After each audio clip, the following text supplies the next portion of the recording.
the calf raise. So the calf raise is a super accessible exercise. You can do this with both legs, you can do it with one leg. I suggest if you're strong enough to do it one-legged, then do so, just because you can bring up the symmetry between the two legs, so that you're basically balanced. So the standing calf raise looks like this. You're going to find yourself a box. I'll show you two-legged to start off with.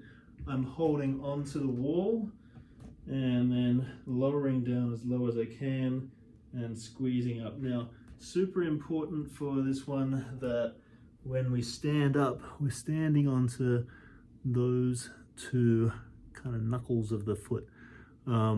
Often what I'll see is people do the calf raises out here, and that's not what we want to do. We want to do it up onto those two knuckles of the foot. So be very wary of that. If you find that in single leg all you can do is to roll up onto the outside of your foot, then go back to two-legged and then really work on finding the big toe and the toe next to that, those knuckles. So it's up and down, up and down, up and down. Once you've figured out which variation you are going to do of that exercise, then I like to add a pulse to the end of every set.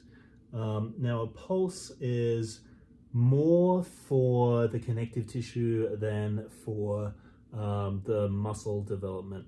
So to make that happen, to do a pulse, then it's just a short up and down movement of maybe it's less than a second up and less than a second down, but you're gonna do lots of reps. You're gonna do like 50, maybe 100 reps of these pulses. So the pulses, I'll show you a two-legged version, looks like this.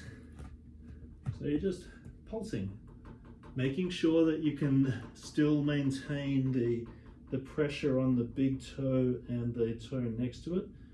You're not going through full range, it's just bottom range of motion. And if you feel like you're getting more range of motion through the exercise, well, sink into that. So you can start to develop a little bit of this elastic strength by doing this bouncing movement. So like I said, you can do 50 or 100 reps of this. Like the bounceability of the tissue is, it needs lots of numbers. And the Achilles is one of those areas that we use it all the time, and it can get, like, it can decondition. And this is a nice way to recondition it. So that's the calf raise. There's a strength element as well as an elastic element, or a connective tissue element. And I like to train both while we're doing the calves.